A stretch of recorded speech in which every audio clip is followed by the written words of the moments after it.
ভিডিওটি শুরু করার আগে তোমাদের সুবিধার্থে জানিয়ে রাখি, তোমরা আজকের এই ভিডিওর ডেসক্রিপশন বক্সে আমাদের অফিসিয়াল হোয়াটসঅ্যাপ গ্রুপ লিংক পেয়ে যাবে, কিংবা এই কিউআর কোড স্ক্যান করেও তোমরা আমাদের অফিসিয়াল হোয়াটসঅ্যাপ গ্রুপে যুক্ত থাকতে পারো। সেমিস্টারের শুরু থেকে পরীক্ষা পর্যন্ত যত গুরুত্বপূর্ণ আপডেট, প্রত্যেকটা আপডেট আমরা সর্বপ্রথম আমাদের হোয়াটসঅ্যাপ গ্রুপেই দিয়ে থাকি। তো খুব ভালো হবে এখনই আমাদের হোয়াটসঅ্যাপ গ্রুপে যদি যুক্ত হয়ে নাও।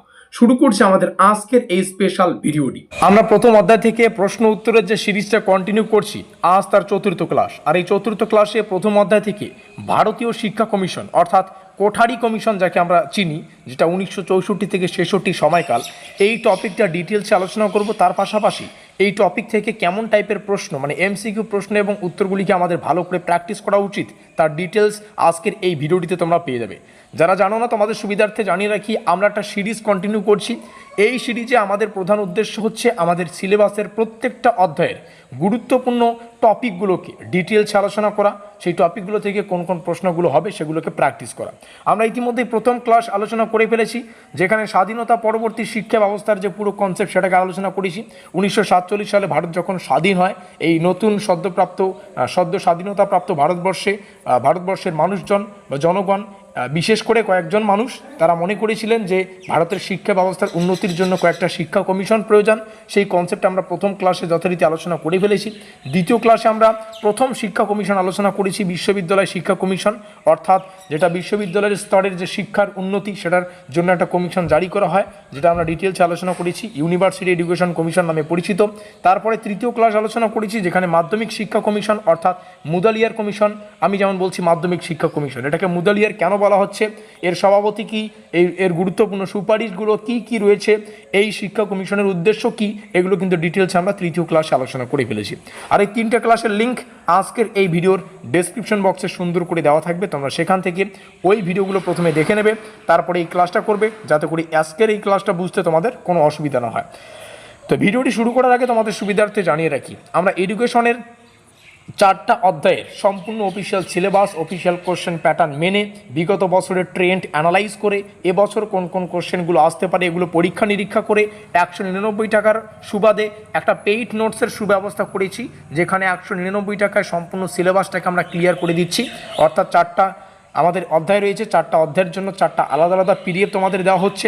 এই 199 টাকার মাধ্যমে তোমরা সম্পূর্ণ সিলেবাস ক্লিয়ার করে একটা ব্রহ্মাস্ত্র নোটপত্র আমাদের কাছে সংগ্রহ করে তোমরা তোমাদের প্রস্তুতিটা এখন থেকেই শক্তপোক্ত করে নিতে পারো। এই রইল আমাদের অফিসিয়াল যোগাযোগ নম্বর 7384041536। এখানে যোগাযোগ করে এখনই নোটপত্রগুলো সংগ্রহ করে অতি অল্প সময়ের মধ্যে পুরো সিলেবাসটা ক্লিয়ার করতে পারো এবং বাকি সময়টা রিভিশনের ক্ষেত্রে কিন্তু কাজে লাগাতে পারো। তো অবশ্যই এখানে যোগাযোগ করে নোটপত্র সংগ্রহ করতে ভুলবে না। তো যাই হোক, শুরু করছে আমাদের ভারতীয় শিক্ষা কমিশন, কোঠারি কমিশন, যেটা হচ্ছে 1964 থেকে 66, এই পুরো কনসেপ্টটা। তো তোমরা সবাই জানো আমাদের পরীক্ষায় এমসিকিউ টাইপের কোশ্চেন আসবে। এবার কথা হচ্ছে, এমসিকিউ টাইপের কোশ্চেনের জন্য আমাদের কিন্তু 4টা অপশন দিয়ে প্র্যাকটিস করতে হয়, যাতে পরীক্ষার হলে গিয়ে 4টা অপশনের যে কনসেপ্ট সেটা ক্লিয়ার থাকে। যেমন 4টা অপশন থাকলে আমাদের প্রথমেই যেটা অসুবিধা হয়, প্রত্যেকটা অপশন আমাদের সঠিক মনে হয় যে এটাও সঠিক এটাও সঠিক, তাহলে উত্তর আমরা কোনটা করব। তার জন্য মানে সব থেকে সহজ সরল সমাধান হচ্ছে প্র্যাকটিস করা। তো অবশ্যই নোটপত্রগুলো সংগ্রহ করে নেবে। আমরা এক কথায় যে কয়েকটা টপিক আলোচনা করব সেগুলোকে মাথায় রাখো, আশা করি এই টপিকটা পুরোপুরি ক্লিয়ার হয়ে যাবে।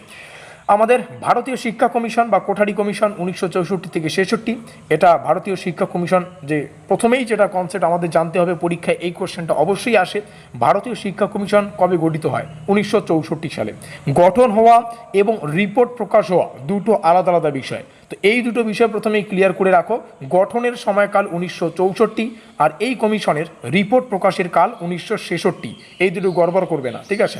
ভারতীয় শিক্ষা কমিশনের সভাপতি ছিলেন ডিএস কোঠারি, আর এই ব্যক্তির নাম অনুযায়ী কিন্তু এই ভারতীয় শিক্ষা কমিশনকে কোঠারি কমিশন বলা হয়। আর এই টপিকটা আমরা কোথায় জানবো? নিচে আসলেই আমরা জানতে পারবো। এখানে লেখাই আছে ভারতীয় শিক্ষা কমিশন অন্য কি নামে পরিচিত? কোঠারি কমিশন নামে পরিচিত। ভারতীয় শিক্ষা কমিশন গঠন করে ভারত সরকার। ভারতীয় শিক্ষা কমিশন গঠনের প্রধান উদ্দেশ্য ছিল ভারতের সম্পূর্ণ শিক্ষা ব্যবস্থার সংস্কার এবং উন্নয়ন করা। Is that clear? এর আগে যেমন আমরা দেখেছিলাম বিশ্ববিদ্যালয় শিক্ষা কমিশন শুধুমাত্র বিশ্ববিদ্যালয়ের স্তরকেই দেখতো, মাধ্যমিক শিক্ষা কমিশন শুধুমাত্র মাধ্যমিক শিক্ষা ব্যবস্থাকেই দেখতো, কিন্তু এটা সম্পূর্ণ আলাদা। কোঠারি কমিশনের গুরুত্ব দেয় শিক্ষা ও জাতীয় উন্নয়নের পারস্পরিক সম্পর্কের ওপর। আর কোঠারি কমিশনের মূল নীতি ছিল এডুকেশন অ্যান্ড ন্যাশনাল ডেভেলপমেন্ট করা। কোঠারি কমিশন সুপারিশ করে যে আমাদের 10+2+3 কাঠামো প্রয়োজন। আমরা 10টাকে মাধ্যমিক ধরবো, এই 2 বছরের এইচএস ধরবো ক্লাস 11-12 এবং 3 বছরের ইউজি ধরবো মানে আন্ডার গ্র্যাজুয়েশন সিস্টেম, যদিও এটা বর্তমানে 4 বছরের করা হয়েছে।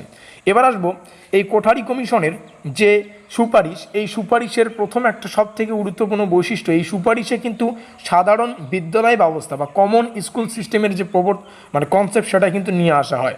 আর এই কোঠারি কমিশনের গুরুত্ব দেয় বিজ্ঞান শিক্ষার প্রসারের ক্ষেত্রে, এটা শিক্ষার সুযোগের একটা নীতিও বলতে পারো। তো এভাবে এই কয়েকটা বিষয় সব থেকে গুরুত্বপূর্ণ, যেগুলোকে আমি মার্ক করছি এবং বাকিগুলো প্রত্যেকটাই পড়ার চেষ্টা করবে, ঠিক আছে। এখানে আমরা দেখতে পাচ্ছি শিক্ষার ব্যয় বৃদ্ধি করা কোঠারি কমিশনের সুপারিশে বা সুপারিশ থেকেই আসে। আর এই কোঠারি কমিশন প্রস্তাব করে কি জাতীয় আয়ের প্রায় 6% শিক্ষা খাতে ব্যয় করতে হবে, এটাই কিন্তু কোঠারি কমিশনের সুপারিশ থেকেই আসে, ঠিক আছে। এবং বাদ বাকি বিষয়গুলো তোমরা এখান থেকে দেখে নিতে পারো। এই হচ্ছে আমাদের পুরো কোঠারি কমিশনের কনসেপ্ট। আশা করি এই টপিক থেকে যদি কোনো কোশ্চেন আসে তাহলে এই আমরা আজকে যে বিষয়গুলো আলোচনা করলাম এখান থেকেই তোমরা পেয়ে যাবে। আর দেখো প্রথম অধ্যায় থেকে আমাদের যে সিরিজটা কন্টিনিউ করবো আমরা, সেটা 9টা ক্লাসে কিন্তু সুসম্পন্ন হবে। আজকে আমরা 4র্থ ক্লাসে রয়েছি, প্রত্যেকটা ক্লাস কামিং সুন, এখানে দেখতেই পাচ্ছ খুব দ্রুত প্রত্যেক দিন ক্লাস আসবে।